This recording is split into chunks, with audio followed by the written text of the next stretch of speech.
Hello नमस्कार विद्यार्थी मित्रों, श्री एसएन विद्यालयના ई લર્નિંગ પ્રોગ્રામમાં હું પિનાકિન રાવલ આપને ફરીથી આવકારું છું। મિત્રો, આપણે સ્વાધ્યાયના પ્રશ્નો જે છે એને સોલ્વ કરવાના છે હવે। એટલે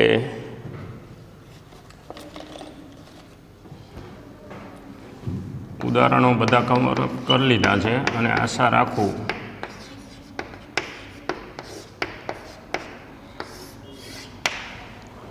કે તમે એને એક વખત રિફર કરી લીધા છે। એક વખત ફરીથી જોઈ લઈએ આપણે કે ક્યાં સુધીના આપણા લેક્ચર ઓકે થઈ ગયા છે।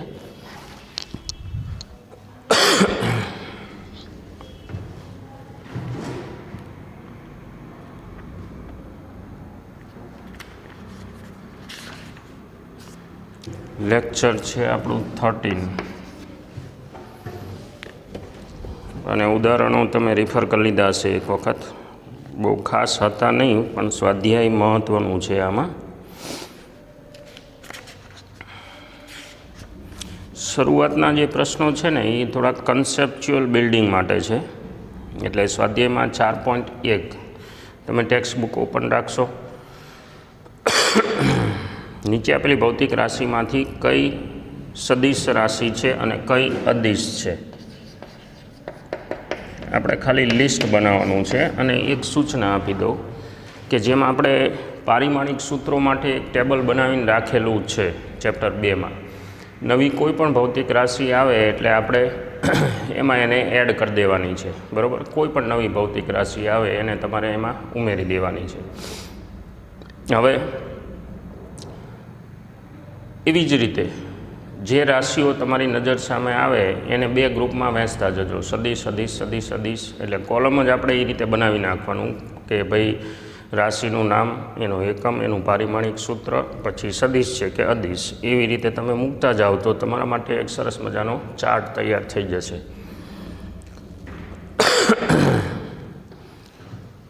કદ આપણે અહીંયા ગ્રુપ પાડી દઈએ, સદિશ અદિશ। કદ પોતે અદિશ રાશિ છે। પછી દ્રવ્યમાન, એની રજૂઆત કરવા માટે તમારે કોઈ દિશાની જરૂર ન પડે। એ જ રીતે ઝડપ, કારણ કે એમાં આપણે પથ લંબાઈનો ઉપયોગ કરી છીએ। પછી પ્રવેગ જે છે એ સદિશ રાશિ છે। ઘનતા જે છે એ અદિશ રાશિ છે। મોલ સંખ્યા એ અદિશ રાશિ છે। જથ્થા સૂચક વ્યાખ્યા છે, મોલ એટલે જથ્થો દર્શાવે છે। વેગ સદિશ રાશિ છે। કોણીય આવૃત્તિ અદિશ રાશિ છે। સ્થાનાંતર સદિશ છે। અને કોણીય વેગ હજુ આપણે ભણેલા નથી, પણ કોણીય વેગ જ્યારે બોલવામાં આવે ને ત્યારે એ સદિશ છે। એ જ રીતે 4.2માં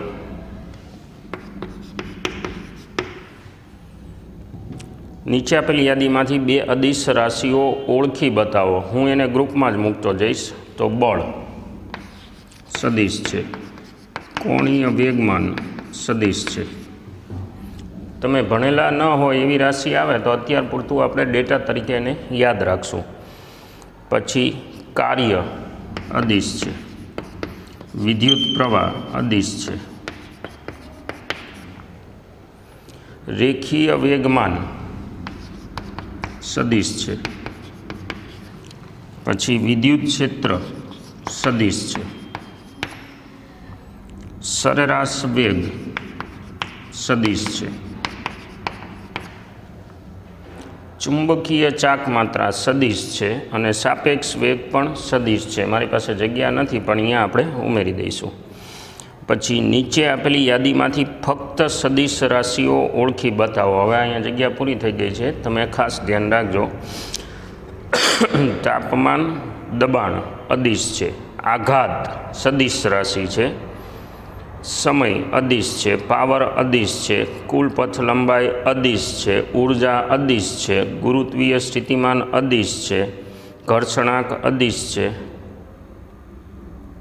અને વિદ્યુત ભાર પણ અદિશ છે।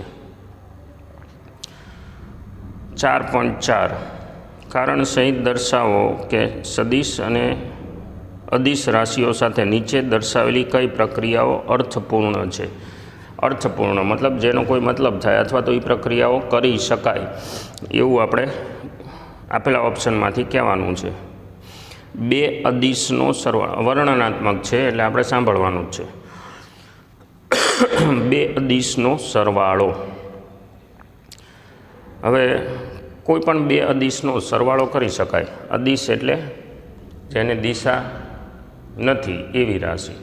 હવે એનો સરવાળો કરી શકો, પણ શરત જો બંને રાશિ પારિમાણિક દ્રષ્ટિએ એક જ હોય તો જ તમે એનો સરવાળો કરી શકો, બાકી નહીં. પારિમાણિક દ્રષ્ટિએ એટલે હવે આમાં એવું સ્પષ્ટીકરણ કરેલું નથી, એટલે એ જે છે એ અર્થપૂર્ણ ન કહેવાય.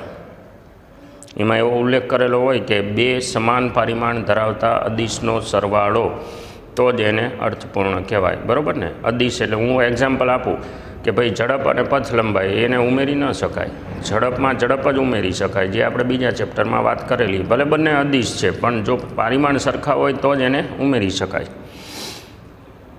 સમાન પરિમાણના એક સદિશ અને એક અદિશનો સરવાળો એ પણ શક્ય નથી.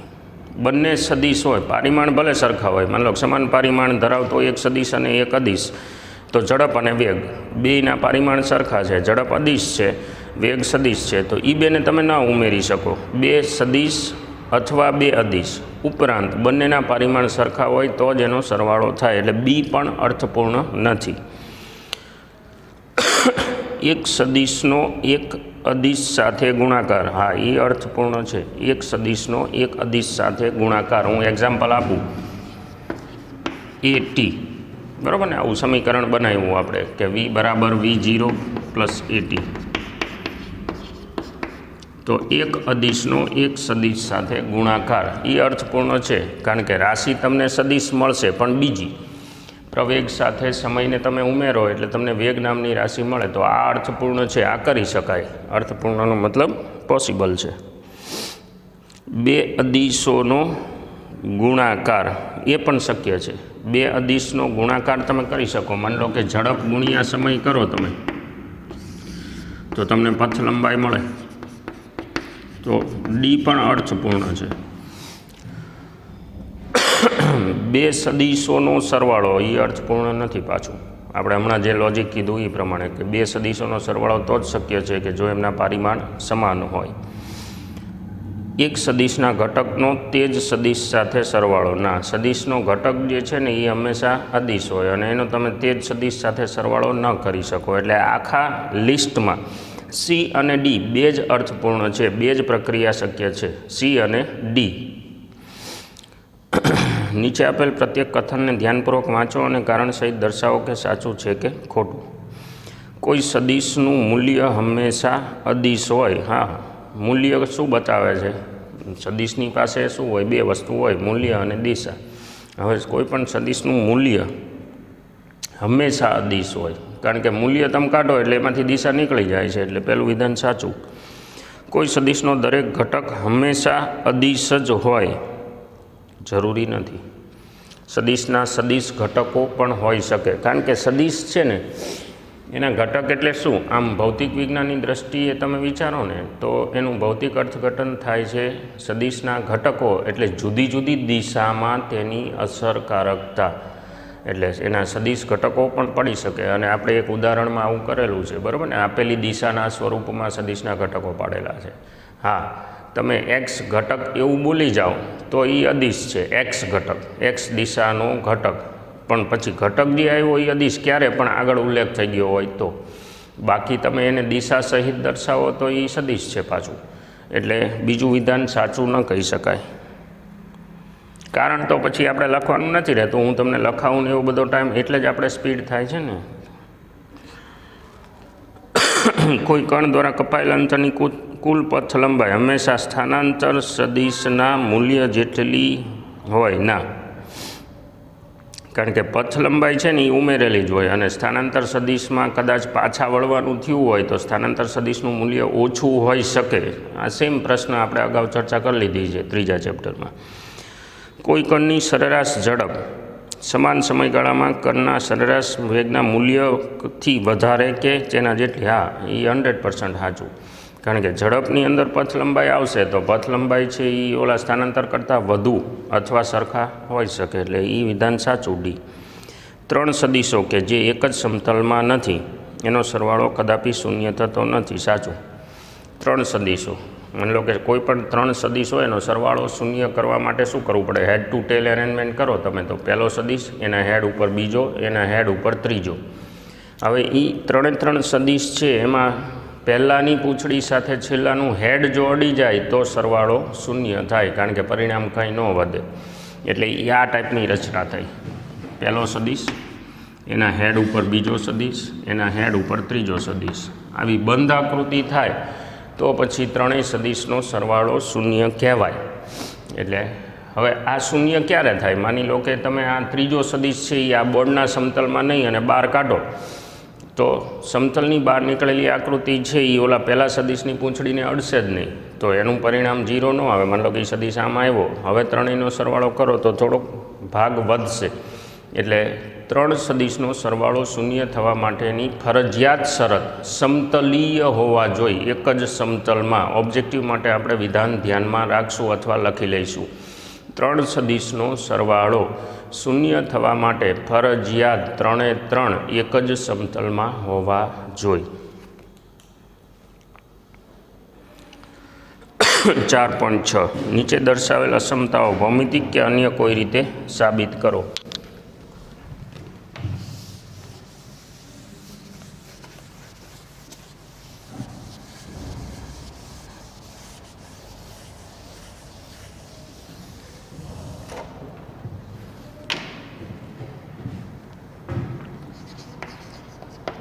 સ્વાધ્યાય 4.6 અસમતાઓ સાબિત કરવાની છે. એમાં સદીશોની વાત કરેલી છે, એ અને બી સદીશો, અને એમની વચ્ચે સરખાપણું કે વધારે ઓછાપણું કે એવું કંઈક સાબિત કરવાનું છે. આપણે એક આકૃતિ લઈ રેફરન્સમાં. માનો કે એક્સ અક્ષની દિશામાં એ સદીશ છે અને એના હેડ ઉપર હું બી સદીશ મૂકું. ચતુષ્કોણની રીત આપણે પૂરી કરી નાખી.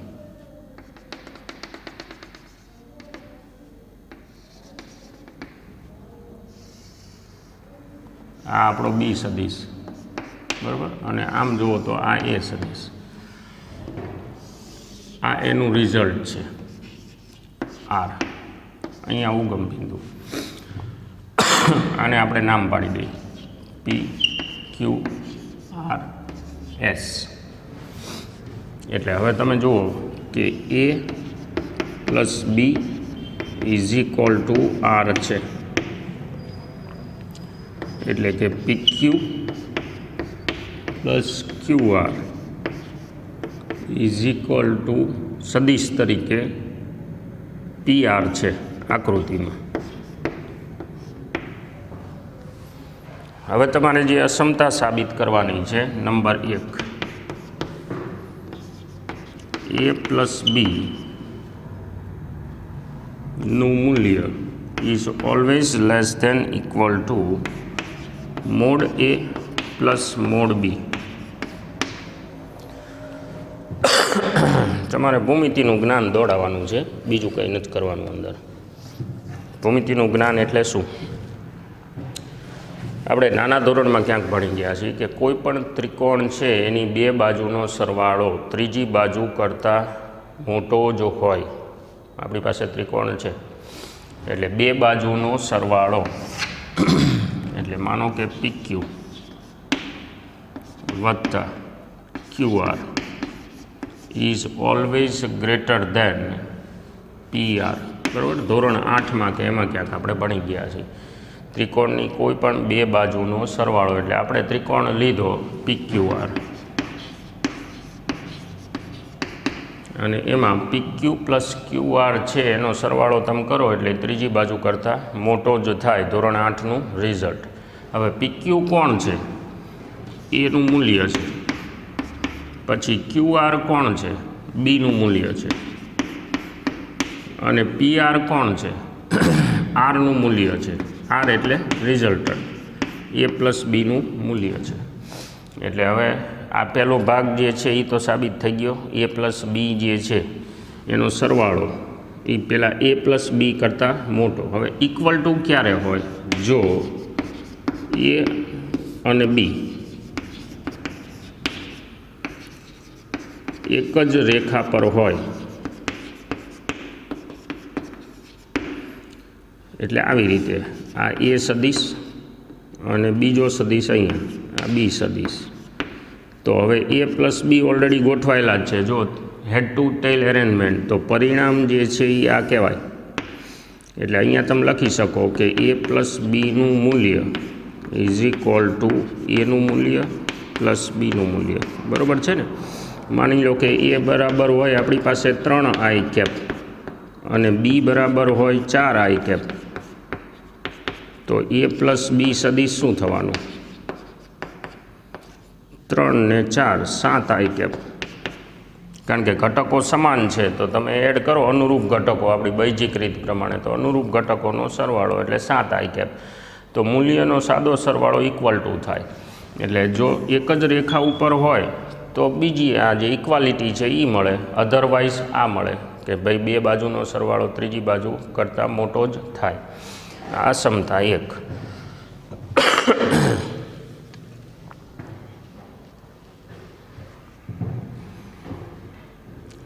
પછી a પ્લસ બી ઇઝ બીજું option.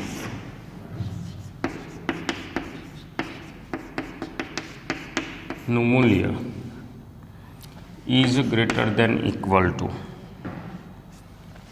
Mode a minus mod B. હવે આના માટે આપણે એક કામ કરીએ, આપણે a પ્લસ બીનું મૂલ્ય જોઈએ છીએ. એટલે તમે જુઓ આ જે લખ્યું ને એવી જ રીતે ત્રિકોણ PQR જ લઈએ આપણે. તો એમાં PR પ્લસ PQ અથવા તો PQ નહીં, એ આપણે વિચારીને લેવાનું છે. QR is always greater than PQ. બરાબર? કોઈ પણ બે બાજુનો સરવાળો ત્રીજી બાજુ કરતાં વધુ હોય તો મેં PR લીધી વત્તા QR લીધી, ઇઝ ગ્રેટર દેન PQ થાય. હવે PR કોણ છે? a પ્લસ બીનું મૂલ્ય છે. QR કોણ છે? બીનું મૂલ્ય છે, ઇઝ ગ્રેટર દેન. PQ કોણ છે? એનું મૂલ્ય છે. તો a plus B is greater than mod a minus mod B. આ સમતા સાબિત થઈ ગઈ. હવે ઇક્વાલિટી માટે શું કરી શકાય? તો કે a પ્લસ બી તમે સરવાળો કરો તો એ ઇક્વલ થાય a માઇનસ એનું મૂલ્ય માઇનસ બીનું મૂલ્ય. એટલે બે સરખા ક્યારે થશે એ વિચારવાનું. બરાબર ને? બીજી અસમતા. એટલે માનો કે આ જ પરિસ્થિતિ હોય તો એનું મૂલ્ય અને બીનું મૂલ્ય બાદ કરો તમે. માનો કે હું અહીંયા એક્ઝામ્પલ લઉં કે ભાઈ a is equal to 10 i cap છે અને B is equal to 6 i cap છે.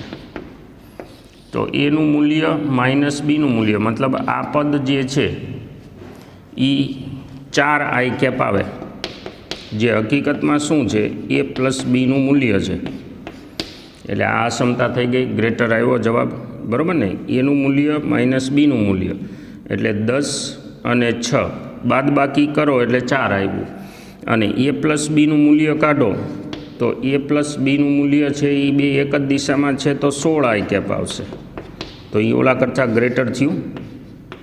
હવે ઇક્વલ ક્યારે થશે? a પ્લસ બીનું મૂલ્ય અને a માઇનસ બીનું મૂલ્ય તો બે પરસ્પર સમાન અને વિરુદ્ધ હોય તો થઈ જશે ઇક્વલ.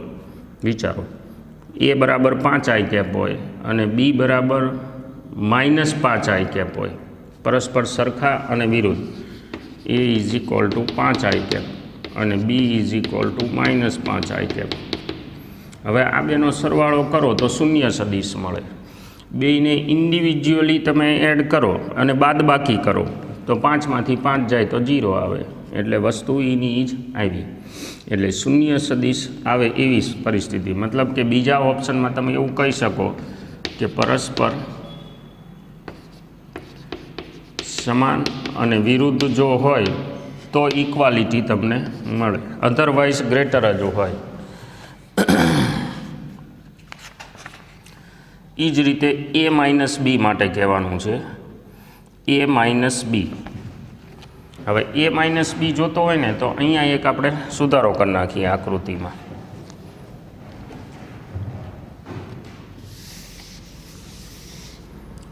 આ માન લો કે બી સદિશ છે અને આ એનું હેડ છે.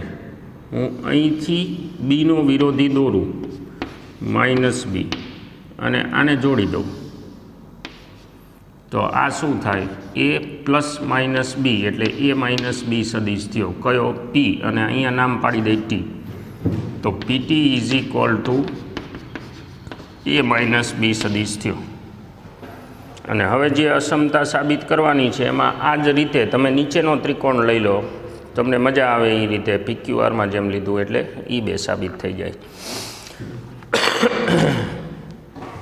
આ ભૌમિતિક રીતે આપણે સાબિત કર્યું કહેવાય. અને એ કામ તમારું પછી બધું સાહેબે ન કરવાનું હોય, ખાલી ઓલો માઇનસ બી સદિશ લેવાનો છે.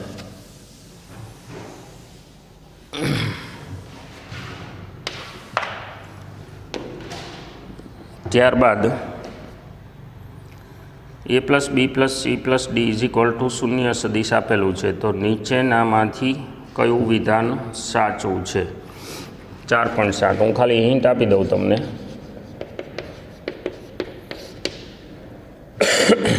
a plus B plus C plus D, a B C D, આ ચારે ચારને એડ કર્યા, હેડ ટુ ટેલ એરેન્જમેન્ટ, અને એ શૂન્ય સદિશ આવે એવું આપણે અંદર દર્શાવ્યું. શૂન્ય આપેલ છે તો નીચેનામાંથી કયું વિધાન સાચું છે?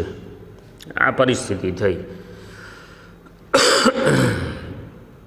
ABCD દરેક શૂન્ય સદિશ છે, જરૂરી નથી. આ શૂન્ય સદિશ દેખાય છે એટલે પહેલું ખોટું.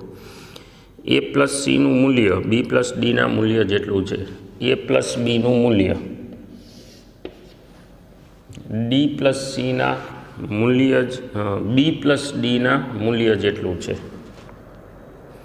આ મૂલ્ય અને આ મૂલ્ય બે સરખા થાય. હવે એ તમારે વિચારવાનું. બીજું ઓપ્શન જે છે a પ્લસ સીનું મૂલ્ય બી પ્લસ ડીના મૂલ્ય જેટલું છે. તમારી ટાસ્ક આ તમારે આ વિચારી જોવાનું કે એ સાચું છે કે નહીં. પાછળ જવાબ જોવાનો નહીં, નેક્સ્ટ લેક્ચરમાં આપણે એનું સોલ્યુશન કરી નાખશું. પછી એનું મૂલ્ય બી સી ડીના, આમ તો આ બી સી ડી તમને આપ્યા હોય તો સદિશમાં તમે કેટલું સમજ્યા છો એની ક્લિયર કટ ખબર પડી જાય. અને નેક્સ્ટ લેક્ચર સુધી તમે રાહ જુઓ, વિચારો, કોઈ રેફરન્સ મટીરિયલ યુઝ ન કરતા તમે બુદ્ધિ દોડાવજો એટલે સદિશમાં તમે કેટલી હદ સુધી ક્લિયર છો એ આઈડિયા આવી જાય. ન હોય તો નેક્સ્ટ લેક્ચરમાં હું તમને એનું સોલ્યુશન આપું છું. 4.8 ગણી એટલે 4.7 છે ને એ સદિશો વિશે વિચારી અને તમારે જવાબ દેવાના છે.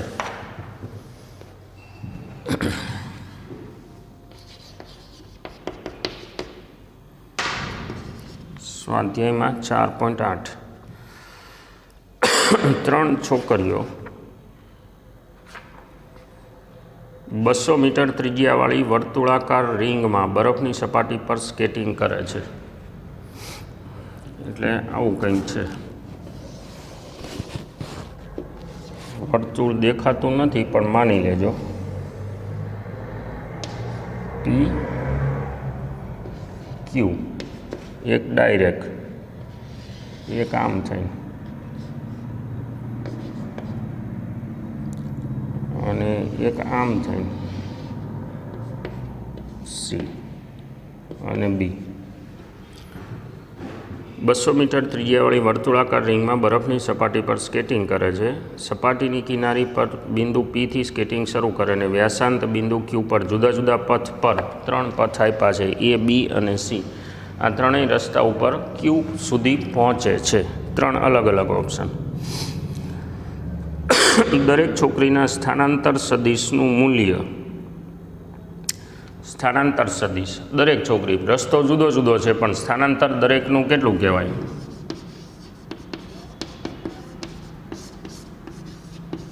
PQ જેટલું કહેવાય.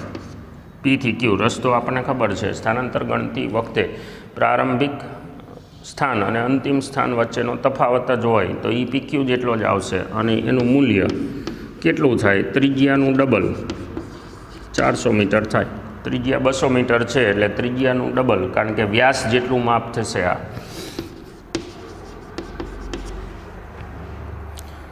કઈ છોકરી માટે તેનું માન તેની મૂળ સ્કેટની પથ લંબાઈ જેટલું થાય? B માટે, કારણ કે Bનો રસ્તો જે છે ને એ સીધો છે એટલે એનો વાસ્તવિક પથ અને સ્થાનાંતર બે સરખા જ છે તો B માટે એ સાચું રહેશે.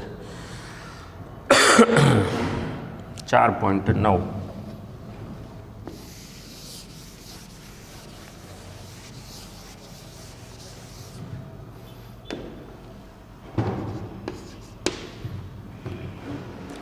કોઈ સાયકલ સવાર 1 કિલોમીટર ત્રિજ્યાવાળા એક વર્તુળાકાર બગીચાના કેન્દ્ર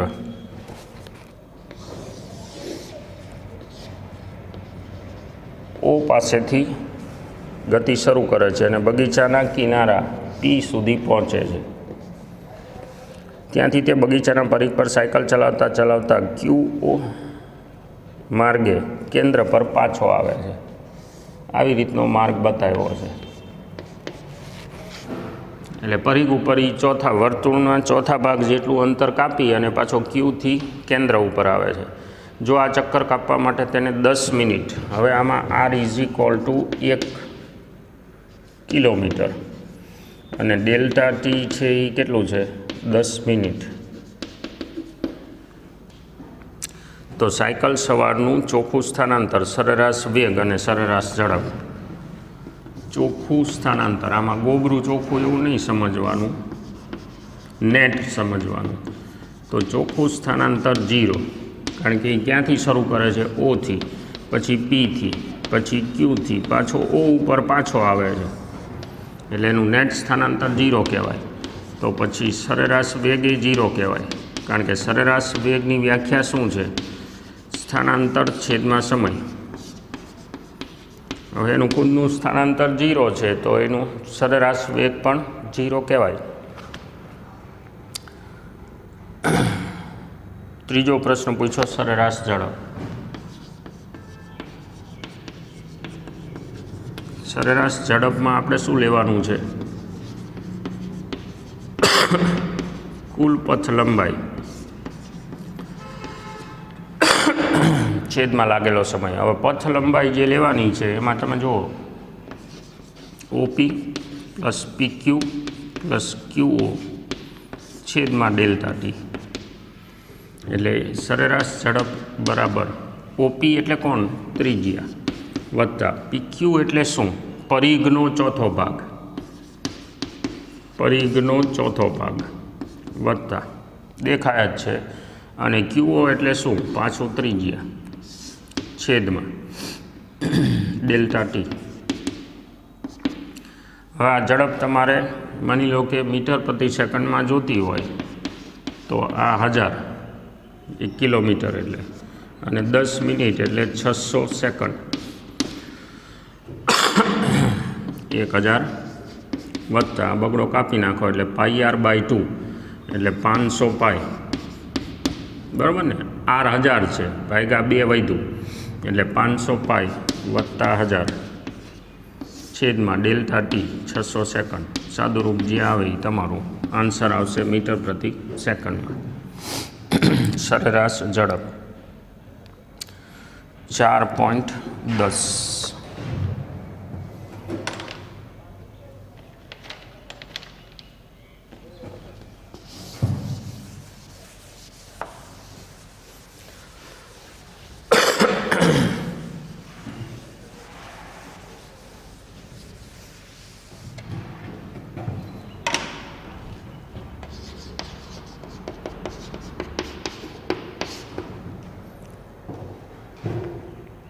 એક ખુલ્લા મેદાનમાં એક કાર ચાલક એવો રસ્તો પકડે છે કે દરેક 500 મીટર બાદ તેની ડાબી બાજુ 60 ડિગ્રીના ખૂણે વળાંક લે છે.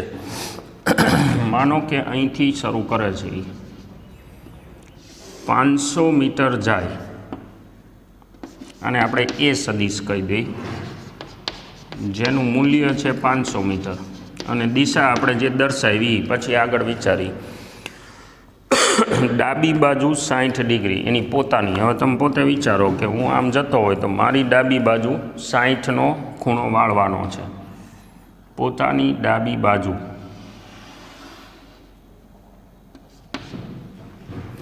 એટલે આ 60નો વળાંક લીધો એને, બરાબર. આ એની મૂળ દિશા હતી, એમાંથી 60 ડિગ્રી ડાબી બાજુ એ વળ્યો. એક વળાંકથી શરૂ કરી ત્રીજા આઠમાને સ્થાનાંતર અને પથ લંબાઈને વગેરે વગેરે. હવે આપણે આ ધંધો ચાલુ રાખવાનો છે, મતલબ કે 500 મીટર હાલે પછી પાછું ડાબી બાજુ 60નો વળાંક, એટલે 500 મીટર હજુ બીજા હાંકીએ આપણે. માનો કે બી સદિશ, તો બી સદિશનું મૂલ્ય એ 500 મીટર અને અહીંયાથી 60 ડિગ્રી એને વળવાનું છે. આકૃતિ મારી ચોક્કસ ન થાય તો ટેન્શન ન લેતા, તમારી પાસે સ્કેલ હોય you can check it out. C સદિશ એનું મૂલ્ય આપણે 500 મીટર કરી નાખવાનું છે, અહીંયાથી વળી પાછું 60 ડિગ્રી. ડી સદિશ 60 ડિગ્રીનો વળાંક પોતાની ડાબી બાજુ લીધો, એટલે હવે આ જે છે ને ડી સદિશ એનો એક્ઝેક્ટ વિરોધી આવશે. બહુ સમજી શકાય, કારણ કે 1, 2 અને 3 ટન લે એટલે 180નો ટન થઈ ગયો, અને 180નો ટન એટલે વિરુદ્ધ દિશા થઈ ગઈ. હવે પાછું અહીંયાથી 60 ડિગ્રી.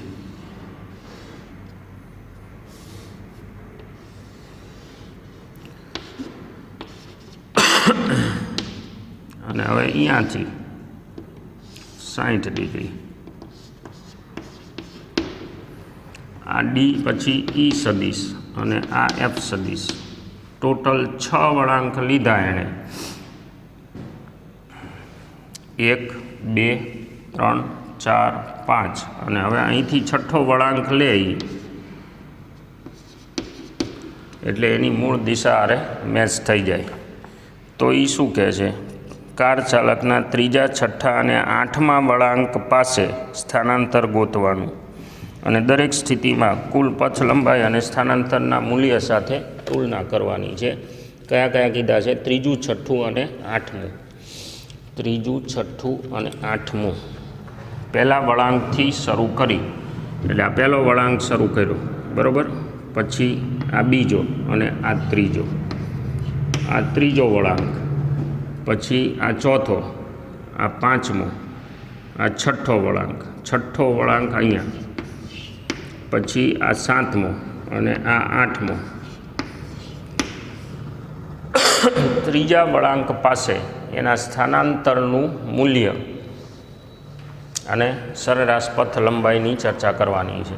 ત્રીજો વળાંક મૂળ જગ્યાએથી શરૂ કરી અને આ ત્રીજો વળાંક થયો, આને હું જોડી દઉં તો એનું સ્થાનાંતર કેટલું થાય. હવે થોડીક આપણે આકૃતિની ભૂમિતિ સેટ કરી નાખી. આ જે છે એ ષટકોણ બનશે, નિયમિત ષટકોણ, 6 બાજુને ખૂણા સરખા. તો મારે સ્થાનાંતરનું મૂલ્ય, આ બધા જુઓ હવે તમે, સમબાજુ ત્રિકોણ બનશે. દરેક સમબાજુ ત્રિકોણ બને તો મારે જોઈશે શું, આને આપણે નામ પાડવું પડશે, ABCD ખૂટી રહે છે, એટલે P, Q, R, S, T, U થઈ ગયું.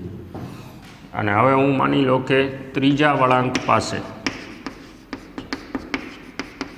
જો ગણતરી કરતો હોય, પહેલો પ્રશ્ન, તો ત્રીજા વળાંક પાસે પહોંચે એટલે એ ક્યાં પહોંચ્યો? S બિંદુ પાસે.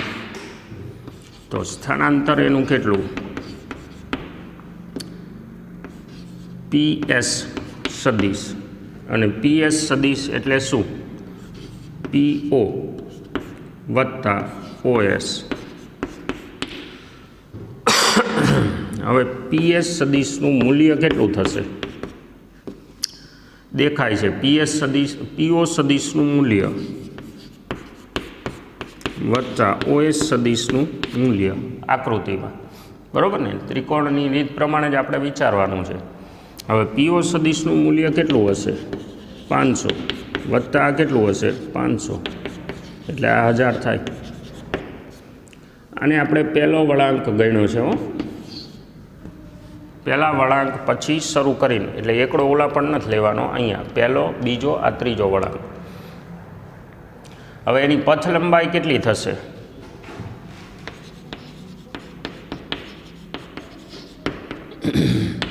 પથ લંબાઈ એટલે એણે કાપેલું વાસ્તવિક અંતર 500 વત્તા 500 વત્તા 500 એટલે 1500. આ ત્રીજા વળાંક પાસેની પોઝિશન થઈ.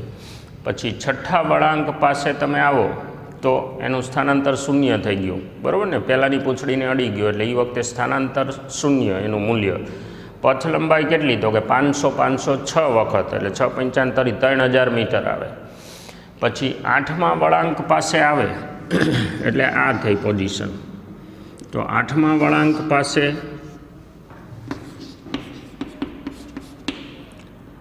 સ્થાનાંતર છે એ એનું PR થયું.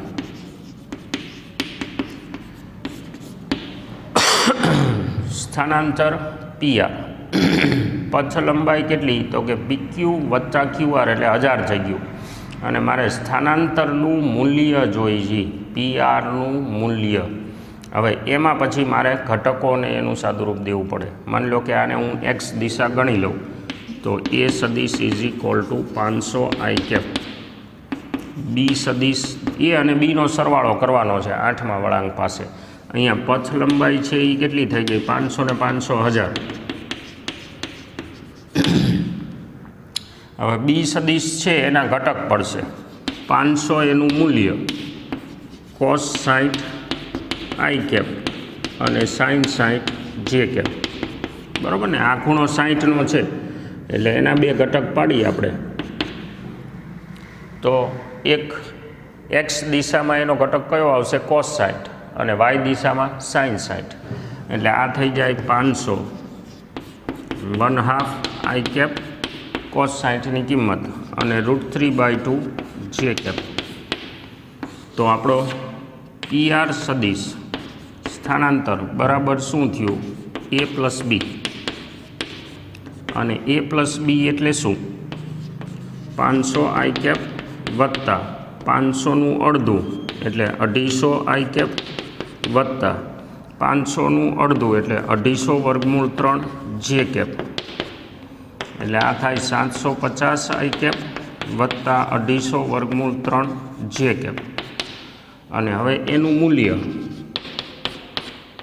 બરાબર વર્ગમૂળની અંદર 750નો વર્ગ વત્તા 250 વર્ગમૂળ 3નો વર્ગ.